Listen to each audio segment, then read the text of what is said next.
we have to calculate. In many exams, they give us the wavelengths, and from the wavelength, we have to calculate the wave number, what is the energy, what is the frequency, and yes, from given wavelength, we have to calculate frequency, energy, and the wave number.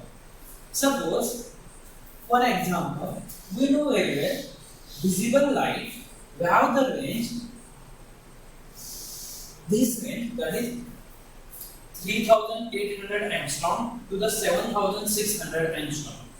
If we have to convert these wavelength into the form of the frequency, so first we take this wavelength, that is 3800 angstrom. We know very well frequency. First, we convert this angstrom unit into the centimeter.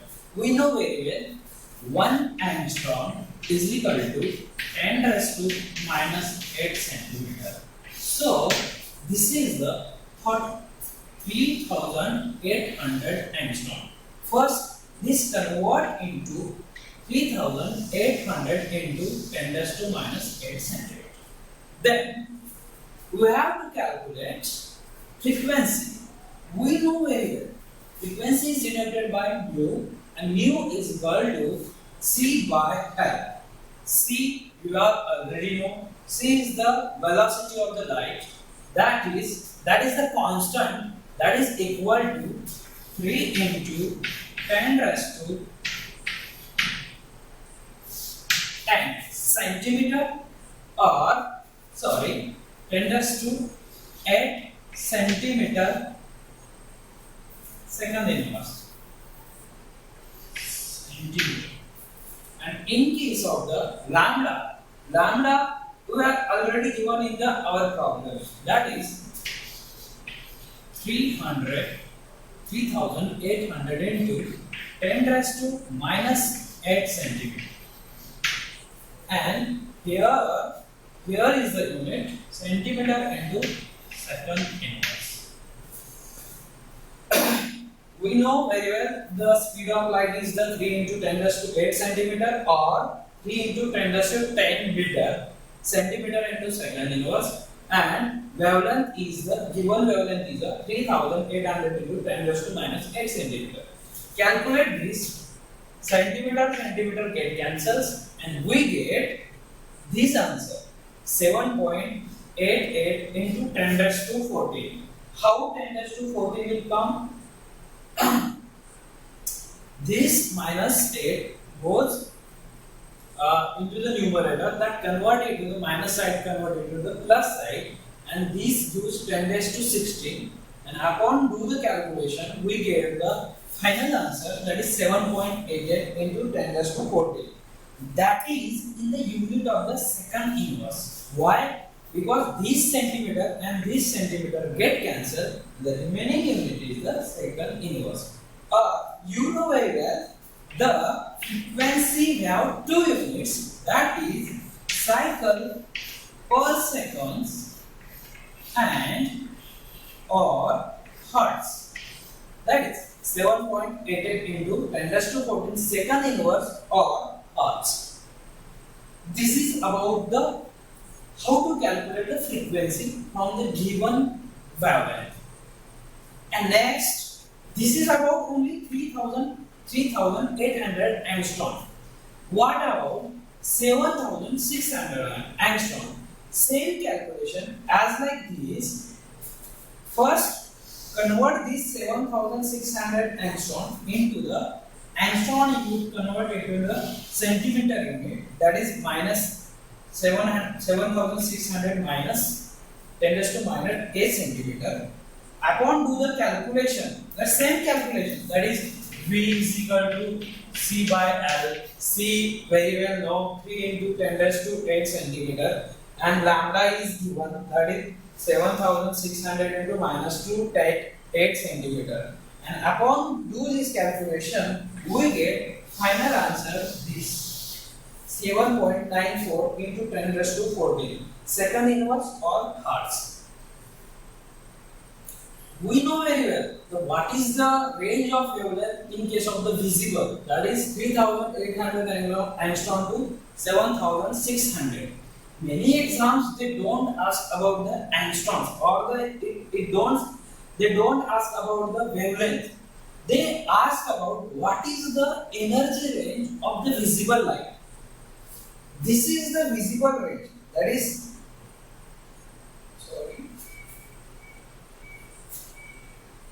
this and this. That is, for this energy range is the 7.88 into 10 raised to 14 secant inverse 2.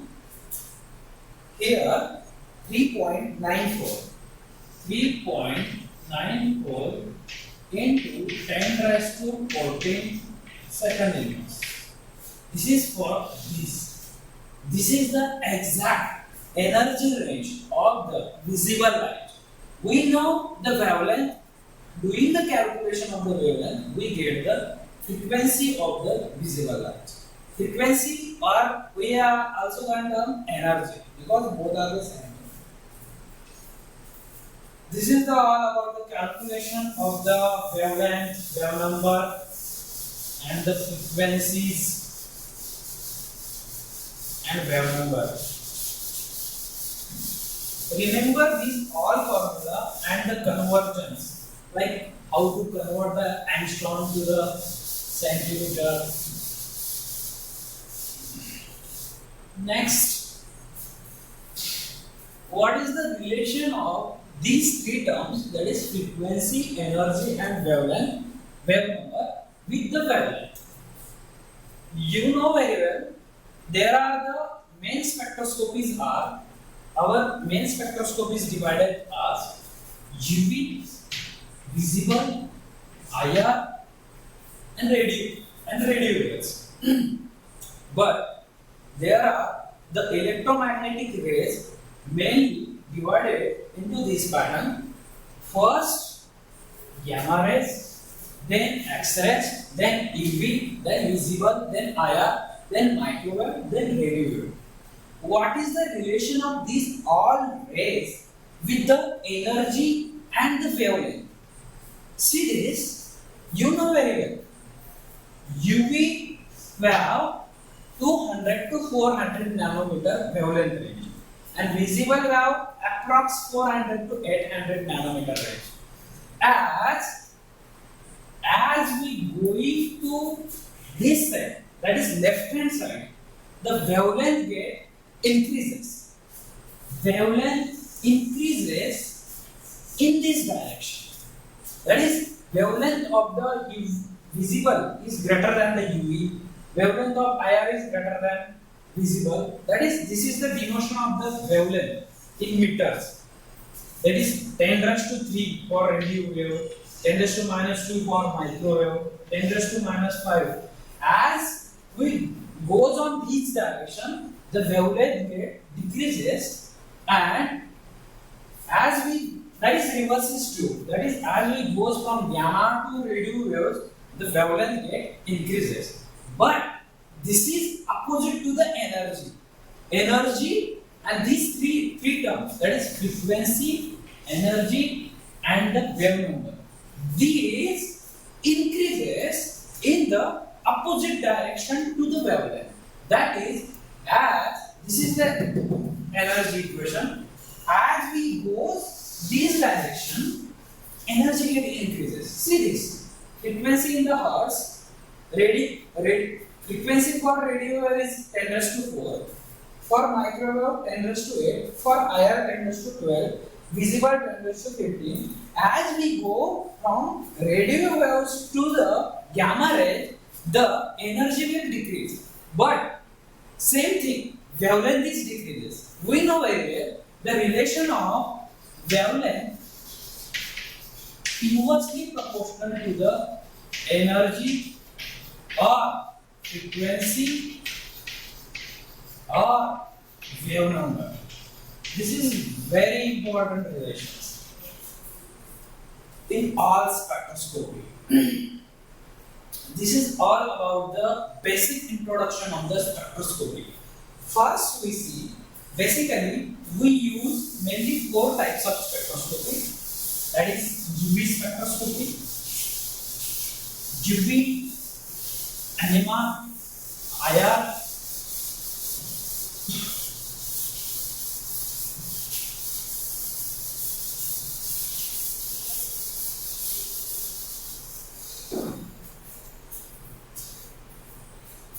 You know very well the equation of total energy. First, we are going to discuss spectroscopy first. That is UV spectroscopy.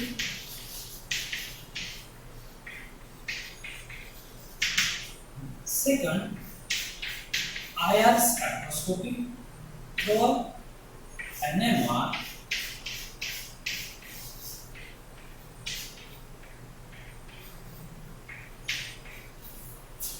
And fourth, mass. Remember, mass is not called as a spectroscopy. Mass is the spectrometry. Always remember, mass is not a spectroscopy technique, it is a spectrometric technique. Spectrometry. Mass spectrometry. Why? Because mass does not measure the light. It measures the molecular weight. It not deals with the study of the light. It deals with the study of the measurement of the molecular weight. Mainly the application of the mass spectroscopy to measure the molecular weight of the compound and the molecular formula. That's why it is called as spectrometry, not a spectroscopy. Scopy deals with the light, with the matter.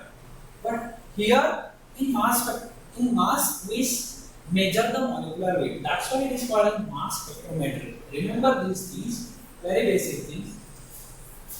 UV, IR, NMR and mass. What is the main principle of each spectroscopy? In UV spectroscopy, the electronic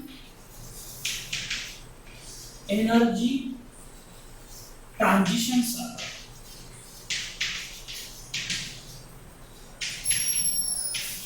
In case of the UV spectroscopy, electronic energy transitions occur. In case of IR, vibrational energy transition occurs. In case of the NMR we know very well. NMR contains, remember, NMR not contain this. NMR new, that is magnetic energy transitions.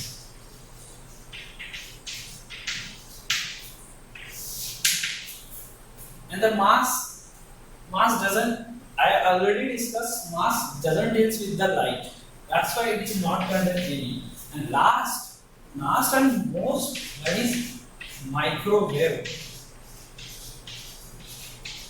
Microwave deals with the rotational energy of transition.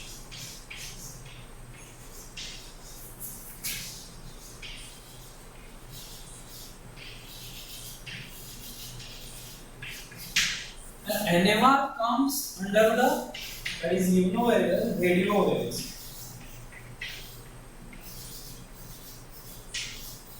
Remember this stuff. That is for NMR, that is magnetic energy transition.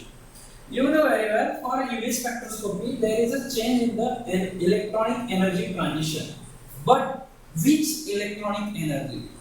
The electronic energy that are actually in UV spectroscopy, the electron involved in the reaction that are present in the outer orbitals. Outer orbitals means, suppose this is your orbital. In UV spectroscopy, those electron involved in that type of transition only that present in the outer orbital. But in case of X-ray, there is the environment of the inner electron in the orbitals, and in case of the gamma rays, there is the fragmentation. Fragmentation means breakdown, because gamma have, always remember, gamma rays have the highest energy. That's why that will break the molecule because of the highest energy and lowest wavelength. Gamma is a characteristic of highest energy and lowest wavelength. Many exams they will ask which rays have the highest energy and lowest wavelength. This is the gamma. And what is the examples of the highest wavelength and the lower energy is the radio waves, which have the highest wavelength and the lowest energy. Remember this. And this is gamma rays mean fragmentations. That is fragmentation because of the higher energy. X-ray also the change transition occurs in the electrons, but in electrons in the inner orbital, not outer orbital. As in case of the UV spectroscopy, the transition occurs in the outer orbitals. What is in case of the IRs? IR, we all know there is a change in the vibrational energy. In case of NMR, magnetic energy. In case of the microwave, there is a change in the rotational energy. Remember this chart. This is very important and the very basic chart to the all spectroscopy. They will ask about each spectroscopy, like question, which transitions changes occurs in the UV spectroscopy? Option: electronic energy, rotational energy, magnetic energy, or vibrational energy. Answer is the electronic transition energy. But now question arises. Suppose in several exams they will ask what are the energies that involves in the UV spectroscopy, and options are given. First is the electronic, second one is the rotational, third one is the vibrational, and fourth option is the all of above. Then answer is the all of above. Why? Because in UV spectroscopy, these three energy all occurs. Rotational energy occurs, vibrational energy occurs, electronic energy occurs, but only change in the electronic energy occurs. That's why first consider the what type of question they ask, and after reading the question, you solve the problems. First we see what is the relation of these three energy levels. For your conceptual purpose, you know very well the total energy is made up from four types of energy.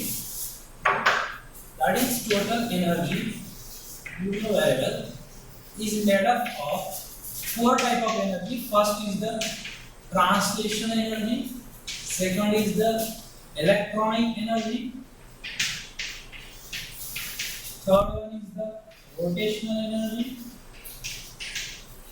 fourth one is the vibrational energy. These does not have that much importance in case of the solids. That are mainly in case of the gases. Translation energy are important. That's why we doesn't consider in the spectroscopic techniques mostly. These are main techniques. That is main energy, electronic energy, rotational energy, and vibrational energy. What is relations of the electronic, rotational, and vibrational to each other? Suppose take an examples of the. There are the two types of questions in the UV spectroscopy. First they will ask which type of